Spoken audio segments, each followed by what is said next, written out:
ಇನ್ನು ಸಂಪುಟ ಸಭೆ ನಡೀತಾ ಇದೆ. ಸಂಪುಟ ಸಭೆಯಲ್ಲೂ ಕೂಡ ಇವತ್ತು RCBಯ ಕಾಲ್ತುಳಿತದ ವಿಚಾರಕ್ಕೆ ಸಂಬಂಧಪಟ್ಟಂತೆ ದೊಡ್ಡ ಮಟ್ಟದ ಚರ್ಚೆ ಆಗ್ತಾ ಇದೆ. ಪ್ರಮುಖವಾಗಿ ಸಚಿವರು ಕೂಡ ಈ ಬೆಳವಣಿಗೆ ಬಗ್ಗೆ ಸಾಕಷ್ಟು ಗರಂ ಆಗಿದ್ದಾರೆ. ಸಂಪುಟ ಸಭೆಯಲ್ಲೂ ಕೂಡ ಕಾಲ್ತುಳಿತದ ಬಗ್ಗೆ ಗರಂ ಚರ್ಚೆ ಆಗಿದೆ. ಕಳೆದ 1 ಗಂಟೆಯಿಂದ ಕಾಲ್ತುಳಿತದ ಬಗ್ಗೆ ಚರ್ಚೆ ಆಗಿದೆ ಅನ್ನುವಂಥ ಮಾಹಿತಿ ಲಭ್ಯವಾಗ್ತಾ ಇದೆ. ನಿರಂತರವಾಗಿ ಮಾತುಕತೆಗಳು ನಡೀತಾ ಇದೆ. ಇನ್ನು ಹಿರಿಯ ಸಚಿವರು ಈ ಒಂದು ಘಟನೆ ಬಗ್ಗೆ ಸಿಟ್ಟಾಗಿದ್ದಾರೆ. ಸರಿಯಾದ ರೀತಿಯಲ್ಲಿ ನಿರ್ವಹಣೆ ಮಾಡಲಾಗಿಲ್ಲ.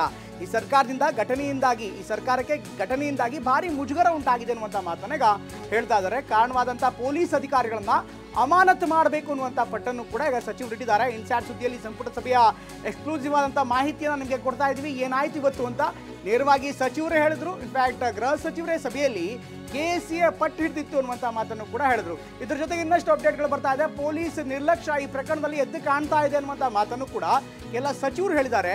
ಸಂಬಂಧಪಟ್ಟ ಅಧಿಕಾರಿಗಳನ್ನ ಮುಲಾಜಿಲ್ಲದೆ ಸಸ್ಪೆಂಡ್ ಮಾಡಿ ಅಂತ ಅನೇಕ ಹಿರಿಯ ಸಚಿವರು ಕೂಡ ಮುಖ್ಯಮಂತ್ರಿಗಳಿಗೆ ಒತ್ತಾಯವನ್ನು ಮಾಡಿದ್ದಾರೆ ಅಂತ ಮಾಹಿತಿ ಲಭ್ಯವಾಗ್ತಾ ಇದೆ.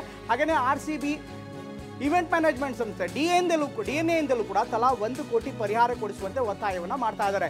ಸಭೆಯಲ್ಲಿ ಘಟನೆಯ ಬಗ್ಗೆ ಸಂಪೂರ್ಣ ವಿವರವನ್ನು ಮುಖ್ಯಮಂತ್ರಿಗಳು ಕೂಡ ನೀಡಿದ್ದಾರೆ. ಏನಾಯಿತು, ಹೇಗಾಯಿತು ಇದರ ವಿವರವನ್ನು ಕೂಡ ಕೊಟ್ಟಿದ್ದಾರೆ. ಇನ್ನು ಮುಖ್ಯಮಂತ್ರಿಗಳ ಕಾರ್ಯದರ್ಶಿಗಳ ಬಗ್ಗೆಯೂ ಕೂಡ ಸಭೆಯಲ್ಲಿ ಗರಂ ಆದಂಥ ಸಚಿವರು, ಕಾರ್ಯದರ್ಶಿಗಳು ಸರಿಯಾಗಿ ಮುಖ್ಯಮಂತ್ರಿಗಳಿಗೆ ಗೈಡ್ ಮಾಡ್ತಾ ಇಲ್ಲ.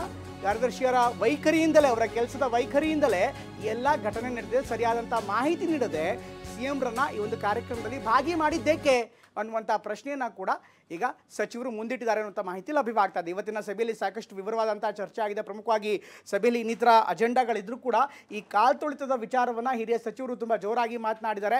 ಅತ್ತ ಗೃಹ ಸಚಿವ ಪರಮೇಶ್ವರ್ ಅವರು ಈ ಒಂದು ಸಭೆಯಲ್ಲಿ ಮಾತನಾಡ್ತಾ KSCA ಮುಖ್ಯಸ್ಥರೇ ಪಟ್ಟಿಡ್ದಿದ್ರು, KSCA ಮುಖ್ಯಸ್ಥರೇ ಈ ಒಂದು ರ್ಯಾಲಿ ಮಾಡೋದಕ್ಕೆ ಅಥವಾ ಈ ಒಂದು ಕಾರ್ಯಕ್ರಮವನ್ನು ಮಾಡೋದಕ್ಕೆ ಸಾಕಷ್ಟು ಒತ್ತಡವನ್ನು ಹಾಕಿದ್ರು. ಅಥವಾ 2 ದಿನ ಸಮಯಾವಕಾಶ ಬೇಕು ಅಂತ ನಾವು ಕೇಳಿದ್ವಿ. ಪ್ರಮುಖವಾಗಿ ಗೃಹ ಇಲಾಖೆ ಹಾಗೂ ಪೊಲೀಸರಿಂದ 2 ದಿನಗಳ ಕಾಲಾವಕಾಶವನ್ನು ಕೇಳಿದ್ವಿ. ಆದರೆ ಕಾಲಾವಕಾಶವನ್ನು ಕೊಡೋದಕ್ಕೆ ಸಾಧ್ಯವಾಗಿಲ್ಲ.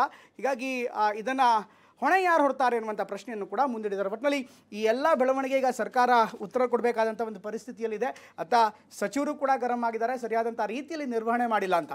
ಒಂದು ಪೊಲೀಸ್ ಅಧಿಕಾರಿಗಳ ವಿರುದ್ಧವೂ ಕೂಡ ಕೆಲ ಸಚಿವರು ಗರಂ ಆಗಿದ್ದಾರೆ. ಇನ್ನು ಕಾರ್ಯದರ್ಶಿಗಳು, ಮುಖ್ಯಮಂತ್ರಿಗಳ ಕಾರ್ಯದರ್ಶಿಗಳ ವಿರುದ್ಧವೂ ಕೂಡ ಸಿಟ್ಟಾಗಿದ್ದಾರೆ. ಈ ರೀತಿ ಸರಿಯಾದಂಥ ರೀತಿಯಲ್ಲಿ ನಿರ್ವಹಣೆ ಮಾಡಿಲ್ಲ. ಮುಖ್ಯಮಂತ್ರಿಗಳನ್ನ ಎಲ್ಲ ಕಾರ್ಯಕ್ರಮಗಳಿಗೆ ಕರ್ಕೊಂಡು ಹೋಗಲಾಗುತ್ತೆ. ಅವರಿಗೆ ಮೊದಲೇ ಸೂಕ್ತವಾದಂಥ ಮಾಹಿತಿ ಇರಲಿಲ್ಲ.